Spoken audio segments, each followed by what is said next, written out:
Dress మెడలు భుజాలు జారకుండా ఉండడానికి పక్క మెడ 2.5 మీడియం సైజుల వరకు, పెద్ద సైజుల వరకు 3, చిన్నపిల్లలకు 1.5 పెట్టుకోవాలి. నెక్ పొడవు వచ్చేసి పెద్ద సైజుల వరకు 6.5 వరకు పెట్టుకోవాలి. చిన్నపిల్లలకి 3.5 అంతవరకు పైకి వెళ్ళకూడదు, భుజాలు జారిపోతాయి. ముఖ్యంగా డ్రెస్ నెక్ మోడల్స్ ఎన్ని రకాలు పెట్టినా మీరు అద్దినట్టు కుదరాలంటే మీకు లైనింగ్ ముక్కనైనా తిరగవేయాలి. అసలు ఫ్యాబ్రిక్ మీద వేసి ఇందులో బకరం కాయింతను కూడా యూజ్ చేస్తే మీకు మెడ అద్దినట్టు నిలబడుతుంది. ఇదిగోండి, నేనైతే లైనింగ్ ముక్కని కట్ చేశాను కదా, మెడ ముక్కని కొలతలు తీసుకుని ఆ విధంగానే ఇదిగోండి అసలు ముక్కని జాయిన్ చేసి లైనింగ్కి ఇక్కడైతే 2.5 తీస్తున్నాను.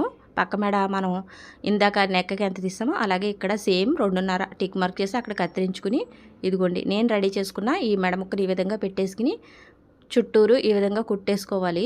మెడ ముక్క వంగడానికి అక్కడక్కడ మూలల్లో కట్ చేసుకుని ఈ విధంగా వెనక్కి తిప్పేసి లైనింగ్ని నీట్గా ఇలా పైన స్టిచ్ వేసేసుకుంటే మీకు మెడ చాలా నీట్గా ఉంటుంది. వెనక్కి తిప్పి నెక్క ముక్క వేసాం కదా, అది ఇలా స్టిచ్ వేసేసుకోవాలి చుట్టూరు. లేదంటే ఇక్కడ మనం చేతి కుట్లన్నీ యూజ్ చేసుకున్నా నీట్గా ఉంటుంది.